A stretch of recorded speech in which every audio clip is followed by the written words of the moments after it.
गावनि गोजौ फरायसालिनि बे लांगोनायाव जोङो महात्मा गान्धीनि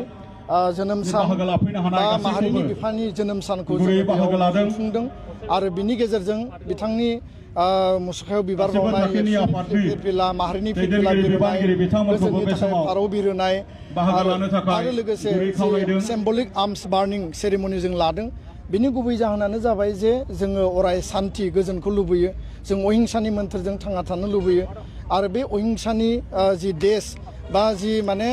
मोनसे गणतान्त्रिक देशआव रायजो जानानै जोङो अहिंसानि गेजेरजों बा रावखौबो हिंसा खालामाजासिनो जोङो शान्तिनि गेजेरजों बर' हारिखौ गायसननाय बा जौगाहोनाय, बर' हारिनि अधिकारखौ गणतान्त्रिक आन्दलन बा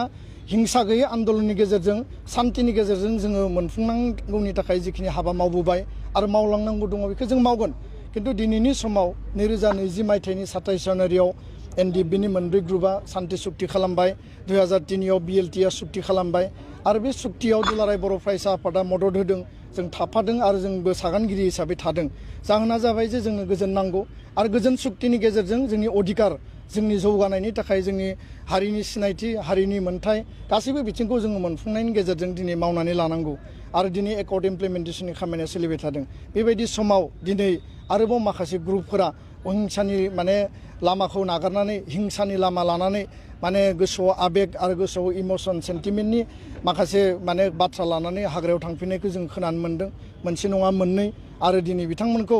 2 अक्ट'बर गान्धी जयन्तीनि बा अहिंसानि साननि सिगां गुबै लामायाव लाबोफिननो हानाय जाबाय आरो बयबो जोथोन लानायनि गेजेरजों बिथांमोनखौ बुजायनायनि गेजेरजों सरकारनि इनिसियेटिभनि गेजेरजों बे जाफुंसारबाय आरो बेखायनो जों दिनैनि बे हाबाफारिनि गेजेरजों दुलाराय बर' माहारिनि गेजेराव आसामबासि आरो भारतबासिनि गेजेराव मोनसे मेसेज हरनो नागिरदों जे जोङो मालाबाबो हिंसानि लामाजों जोङो थाबायबोफेराखै, थाबायनाय नङा। जोङो अहिंसा गणतान्त्रिक पन्थानि शान्तिनि गेजेरजों जोंनि अधिकारनि बाथ्रा बुंनायाव हिंसायारि जाथाय जाबोदों, जोंहा शहीद जादों, मुंख्लं जादों आरो बिनि खुद्रिनानै हाथियारनि सोमावसारनायबो जादों आरो बे हाथियार सोमावसारनाया दिनै अधिकार मोनफुंनायनि उनाव शान्ति सुक्तिनि उनाव दिनै जोबफैबाय। दा बेखायनो जोङो दिनैनि बे हाबाफारिनि गेजेरजों जोङो खावलायदों जे बर' हारिनि कुनु सासे सुबुंनि आखायाव जाहाथे इलिगेल आर्म्स, जाहाथे माने बे आइनि अस्त्र रावनियावबो थाया, खारन सिलाइ आरो गुलि बारुदनि सोदोबखौ जोङो खोनासंनो बाबाय आरो बेजों समाजा